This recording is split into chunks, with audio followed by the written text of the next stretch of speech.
Welcome to another week of discussion and dialogue on the African continent. Now, in a special episode this week, we feature a high-level panel discussion on business in Africa hosted at the Coca-Cola headquarters here in Nairobi. Now, 4 CEOs heading some of the most dynamic companies in Africa share their thoughts on business and opportunity on the African continent. You get to have your say as well. And of course, we have Africa's Top 10. You're watching the Africa Leadership Dialogues. I'm Julie Gichuru.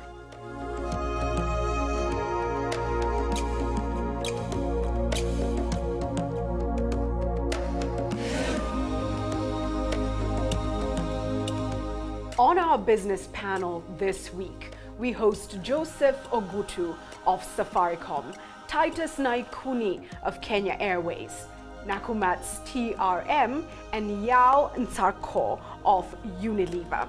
Let's get their views on business and the potential of the African continent, but first, their profiles. Safaricom Limited is a Kenya-based company engaged in the provision of mobile phone services, fixed-line wireless telecommunication, internet and data services, and much more. Joseph Ogutu is the Director, Strategy and Innovation Division at Safaricom. He is also chairman of Safaricom Foundation and sits in the board of Teams Limited. Ogutu has had a dynamic career in the telecommunications industry spanning more than 25 years. With a history that spans 3 centuries, Unilever company has grown significantly into a global business powerhouse. Yao Nsarkoh is the managing director of Unilever East and Southern Africa. He joined Unilever Ghana as a management trainee 20 years ago and now oversees the company's operations in Kenya, Uganda, Tanzania, Malawi, Zambia, Zimbabwe, and Mozambique. Kenya Airways, the national airline of Kenya, has grown over the past 3.5 decades into the pride of Africa. Titus Naikuni is the group's managing director and chief executive. Titus holds a Bachelor of Science honors degree in mechanical engineering from the University of Nairobi. Nakumatt Holdings Limited is East Africa's leading supermarket chain established in 1987. Mr. Ramamurthy, or TRM as he is popularly known, is the Regional Strategy and Operations Director at Nakumatt Holdings. He has close to 4 decades of experience and has carved a niche in East and Central Africa as brand positioning strategist and business turnaround chief architect. Today, Joseph, I want to start with you and the amazing Safaricom success story, in particular, M-Pesa, which of course has changed the lives of so many people in Kenya, but it's making waves globally. And I was saying to Joseph earlier, if you go to any forum, whether it's World Economic Forum, whether you're in Japan, and he was there recently, everybody's talking about Safaricom and M-Pesa and what has been achieved. So what's your perception of the African opportunity, Joseph? The M-Pesa started 6 years ago, and it started as a stickiness product. We never saw it at that time as a service that would really be a big revenue earner. So 6 years ago, in March of 2007, we launched the product. And again, the expectation was that in the course of the year, we'll perhaps be happy to do 500,000 in terms of numbers that subscribe to the service. But what actually happened, we had to review our target within 3 months, and we review again. So by the end of the year, we already had 1 million people subscribing to the M-Pesa service. Now, since then, to today, we actually have 17 million people using M-Pesa. And therefore, talking about the African opportunity then, I think Africans are growing and they desire the very best that is available in the world. So because we have a growing population, we have young people who know exactly what is going on in the rest of the world.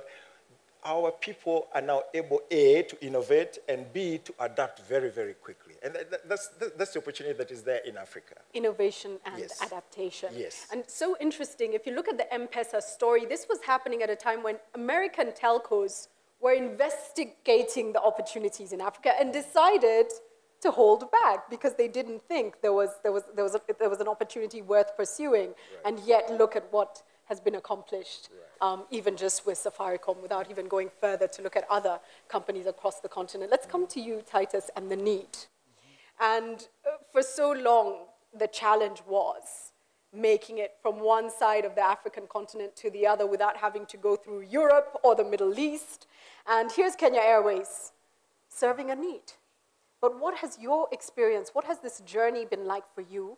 What's the greatest potential? What are the greatest challenges?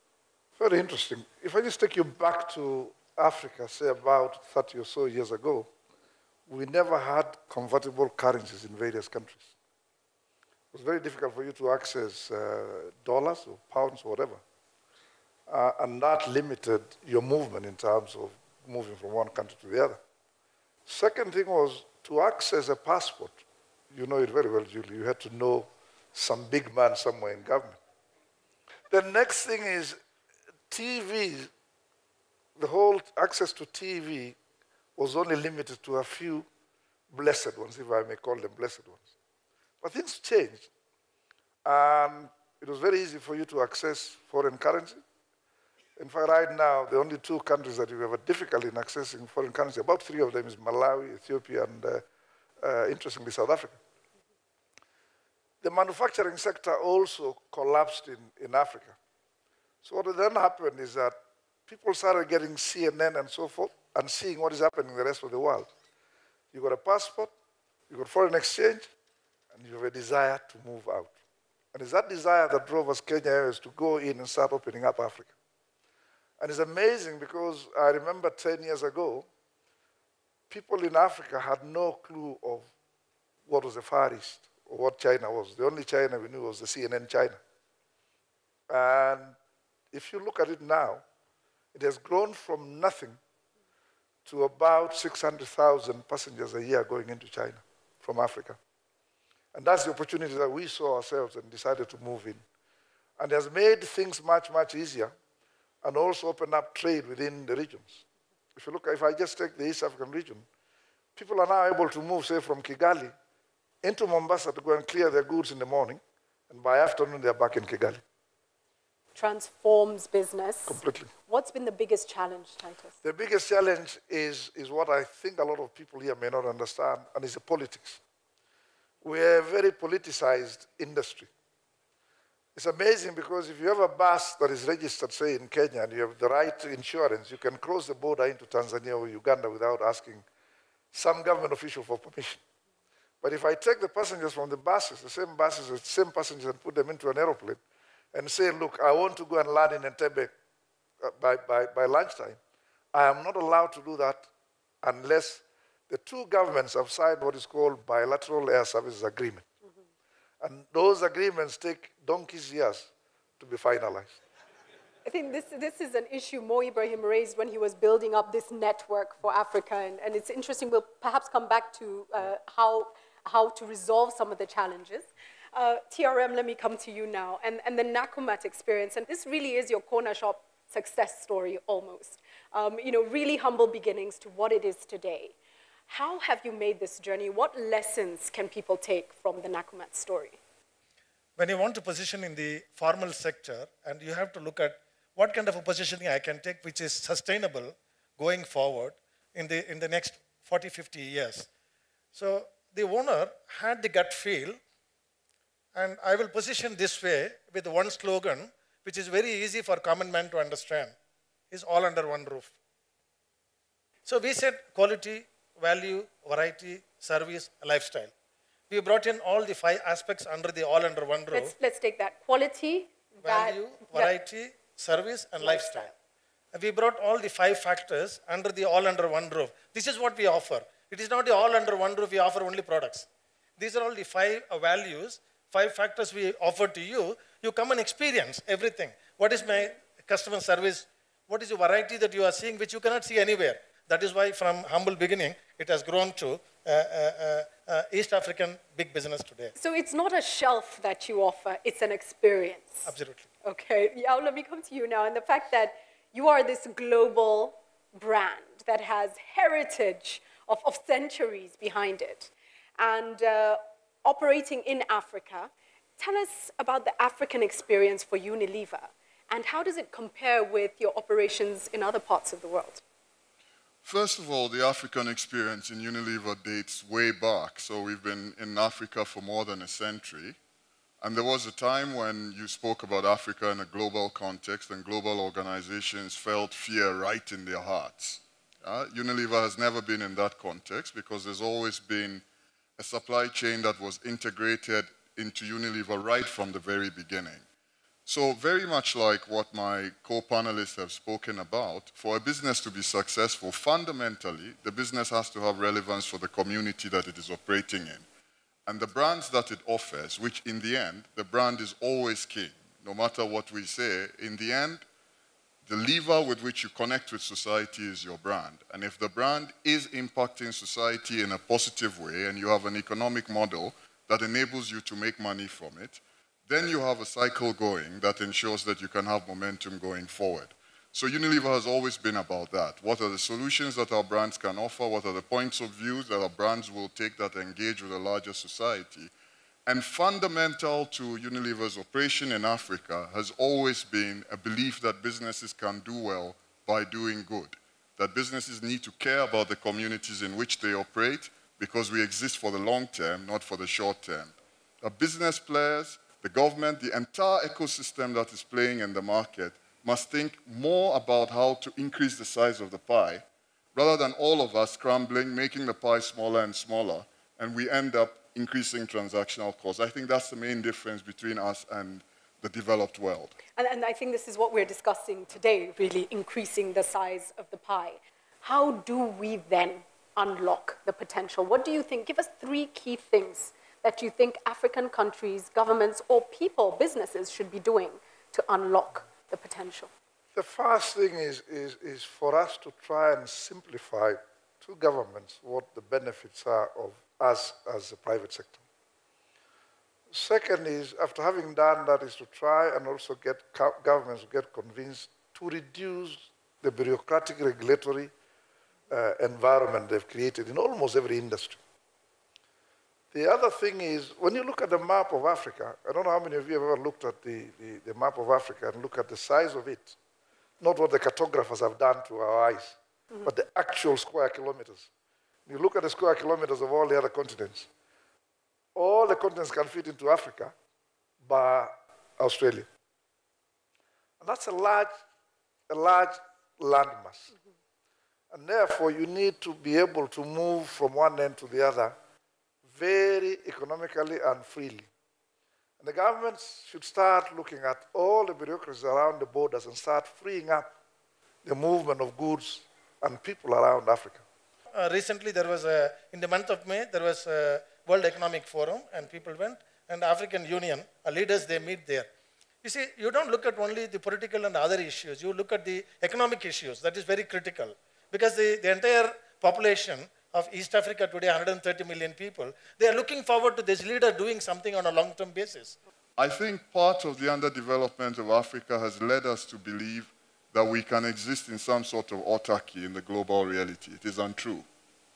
As the economies of North America and Europe retreat and they struggle for growth, the opportunity of Africa is obvious to everyone, regardless of what the challenges are, and the necessity for growth has led people to overcome the fears that they used to have. Africa will be globalized very quickly, and those of us who are operating here now better take global benchmarks and global standards and see that there is one world definition of excellence and head for it, or else what we tend to call the African standard and so on will kill us. And we will be referred to in history. New people will come and set new standards. And sometimes that's the baggage that the incumbent carries. Like people like Coke, like us, we've been successful in Africa. We think we have a formula. The world is changing so quickly around us. And if we are not careful, those who succeed you will be sitting here and having conversations about us as we used to be great, and we are no longer great. Yep. Stay with the Africa Leadership Dialogues.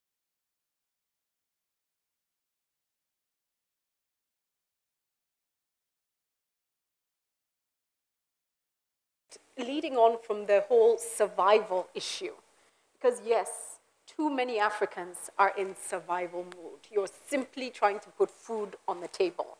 But we want to grow prosperous communities who can spend money on all the different products that are out there to offer, who can shop in Nakumatt, fly on Kenya Airways. Gentlemen, I want you to identify 3 key sectors, industry areas where you think the greatest potential can be unlocked. We have a very rich resource base in Africa, I think uniquely placed in that regard. In terms of minerals, in terms of oil, we are very uniquely placed. And therefore, the opportunity for us is to do a lot more with those resources. We need to go into value addition because we extract and we export. We extract and we export. And sometimes we export and then we get it back in a lot more processed way. So really, this is a time to think about what can we do downstream, beyond extracting. What is it that we can do to add value to the resources that we have? Titus, your thoughts. What are the key areas? The key areas are, in fact, let me start off by what one talks about China. The first thing that hits you is so many Chinese in China, 1.2 billion. Then you come to India, so many Indians, about 1 billion. Population growth? Yes, yes. And people never talk about Africa as having close to 1 billion also, even though they may not have counted some in the forest. And to me, that is an opportunity. And when you look at Africa, first of all, there is a shortage of food in Africa. Yet we have a lot of arable land. We have a lot of water. We've got rivers here that are flowing into the ocean. And I think there's an opportunity in the agribusiness. I say this because I've seen a lot of movements around Africa in terms of food and so forth. You wouldn't believe that sausages come out of Kenya and go into Ghana. And there are a lot of examples that are there. We're very lucky that around the Eastern African region, we are closer to the Middle East that is in need of food. So even before you say anything, there is a market out there. There's also a market, of course, within Africa. But what African governments need to do is to spend more money on research, on agriculture, to make sure that at least we're producing affordable food. Market development is the big challenge of the future. Let's not make it complicated. What we should all try and do is to ensure that we get the quality of our products to world-class excellence by taking our transactional costs, that we improve the value equations, and we bring more and more people into our categories. That is going to be the biggest challenge that we have, and also the biggest opportunity. And if we can do it, we will continue to compete because that's in our DNA, but there will be space for all of us. What's the role of women in unlocking potential on the African continent, and what is your organization doing about that? I think women have a very important role in of course, unlocking the Africa opportunities, as Joseph had mentioned, and I will not repeat them. What are we doing in Kenya Airways? A lot of you may not perhaps realize that as I'm talking right now, Kenya Airways has the highest number of women pilots in the world. As an airline. And this was a deliberate move that we did. And we started off a program with the cooperative bank, which was not affirmative in a way. We allowed both young men and women to take loans, and we guaranteed the loans to go out and study to be trained as pilots. But we encouraged more girls to come in the last 10 years. We have a very deliberate effort to grow women representation in our leadership team. So in our top leadership team at the moment, we have about 38%, that is in the top leadership team. And we're deliberately, growing the women leaders in order to represent 50% of our leadership team over the next 3 years or so. But it's not just about affirmative action. It is about capability, and it is about representation at the highest level of decisions by those who make decisions about buying. They make the critical decisions about spending.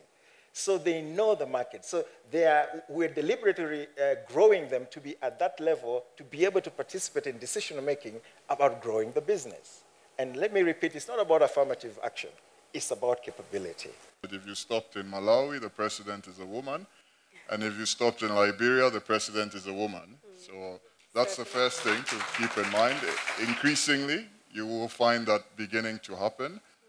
I also wanted to talk about, in my organization, when we go into the senior management meetings, the men are outnumbered. So my finance director, marketing director, HR director, country manager for Zimbabwe and more are all women. And my starting point is not to get too sensitive about the gender issue. Right. I think where you need to start from all the time is to say, for all the people who work in your organization, what are the barriers to advancement?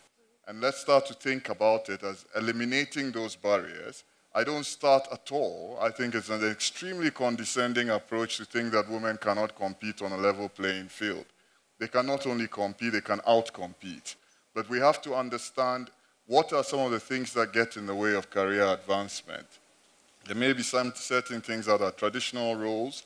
A woman who is in a family may have some roles that she's playing, and what are the interventions that we can put in place so that they can continue to be successful in the roles that matter to them, but also be successful professional people. Connecting with your consumer. And I mean, as someone in the Kenyan media, I can tell you one of the most powerful brands in this country is Safaricom. So, you know, have you decoded the bottom of the pyramid, base of the pyramid? We started by seeking to understand what are their challenges. The biggest challenge is disposable income. So they cannot really afford to tie up their money in an airtime voucher of 100 or 200 shillings. So they want to make the call, to be able to make the call when they want to make that call.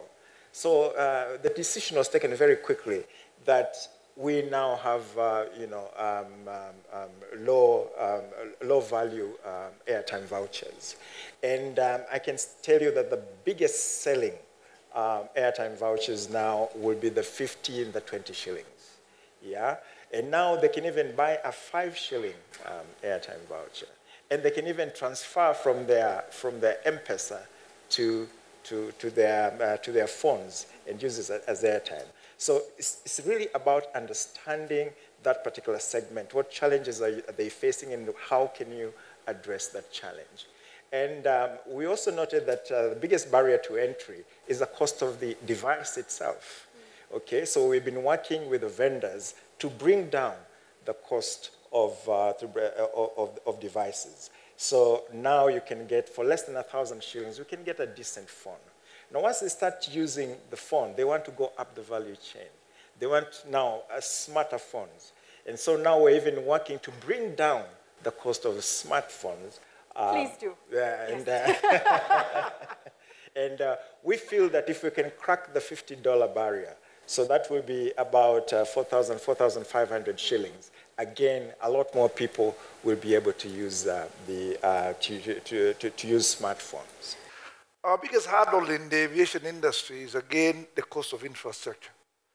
If you look at the airports that are built or constructed by governments, they have no idea as to whether the users are going to afford them or not. What they do is they build them and transfer the cost to the users. And to us, you've got to meet that minimum cost in terms of covering that cost. So if we're able to get those costs down, then the rest can be brought down. And we are in fact looking at the bottom of the pyramid, maybe not the bottom completely, but somewhere, and we'll soon be unveiling something in this region. Yao, you have the final word. So Africa's development efforts must address the need for Africa to become more of a law-based society. There is nothing else that we can do if you try to tackle infrastructure, whatever else, and the regime of laws that give stability and consistency to investors is not strong enough. Things like corruption, etc., will blight out the development efforts. So that is the issue. Land is a subset of that issue. If you tackle property rights, you have a more stable, law-based regime, And what is the key advice? I would like to take it from a strategic level. Yoweri Museveni likes to say the tallest pygmy is not necessarily a tall person. Africa, in its development efforts as it goes forward, must globalize its benchmarks. There is not such a thing as African excellence. There is one definition of excellence which is world-class, and in all that we do in Africa, we must aspire for that world-class excellence, or else the bus will leave us at the station.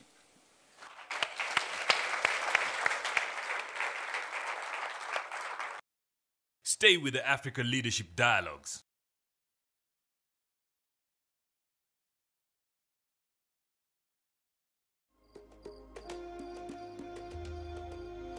So clearly there's plenty of optimism about Africa, but we have numerous challenges as well. The most notable seem to be barriers to trade and barriers to the movement of goods and people across the continent. We hope policy shapers across Africa are listening.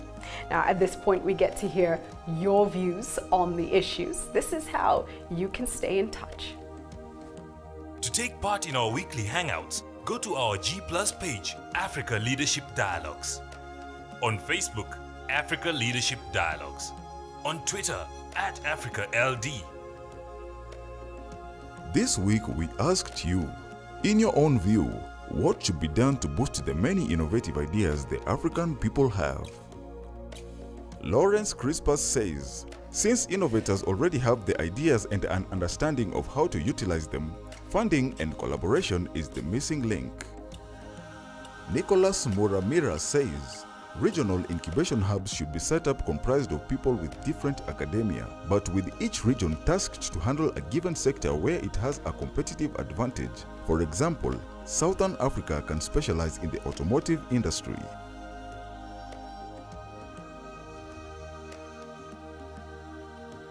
Time now for Africa's Top 10. On today's Top 10 in Africa, we focus on the 10 most innovative companies in Africa. This is according to Forbes magazine.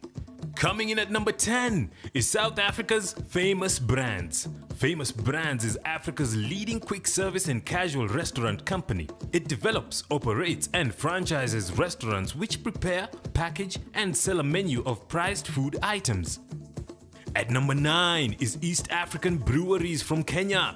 It is East Africa's leading branded alcohol beverage business with an outstanding collection of brands that range from beer, spirits, and adult non-alcoholic drinks. Coming in at number 8 is South Africa's Pick n Pay, a preeminent fast-moving consumer goods retailer which boasts of a portfolio of 450 stores in South Africa, Zambia, Mauritius, and Mozambique, and a staff strength of 45,000 people. Ranking at number 7 is Woolworths, one of South Africa's largest retailers. Woolworths sells everything from food and clothing to homeware and electronics.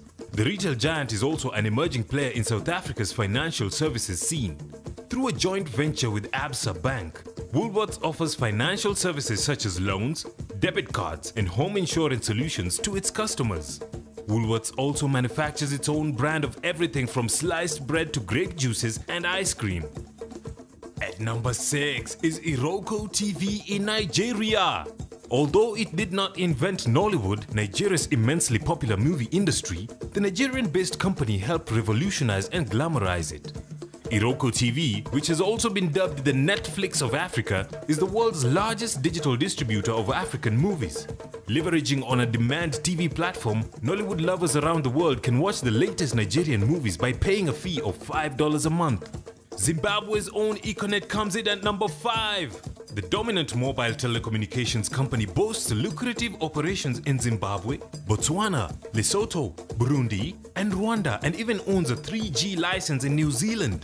Econet is currently looking to build Africa's largest solar power company, the Econet Power Station. At number 4 is another South African company, MTN. In 2011, MTN introduced its mobile money insurance solution, My Life Insurance, which provides money in the event of death of the subscriber or the next of kin. MTN also wins innovation points for its MTN Internet on TV. At number 3 is Kenya's Nation Media Group, which was founded by His Highness the Aga Khan IV in 1959. It has since become the largest independent media house in Eastern Central Africa, with offices in Kenya, Uganda, and Tanzania. Coming in at number 2 is Nando's, located in South Africa. Since opening its first restaurant in 1987, Nando's has expanded to over 1,000 locations in 30 countries in 5 continents. Its success secrets may well lie in its marketing, Nando's numerous provocative yet witty commercials.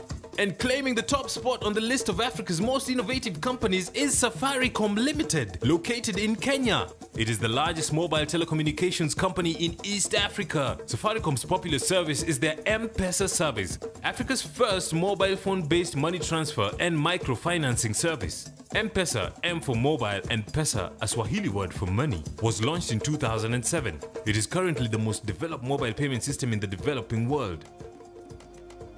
That is Africa's top 10.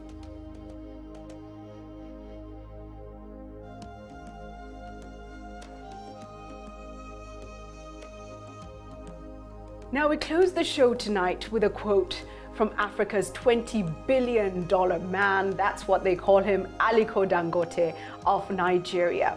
And he said, "If you give me $5 million today, I will invest everything here in Nigeria. Let us put our heads together and work." So where are you putting your greatest investments? Is it in the African continent? Perhaps we should all be asking ourselves that question. I'm Julie Gichuru. It's been an absolute pleasure. See you again next week. Blessings to you and blessings to Africa.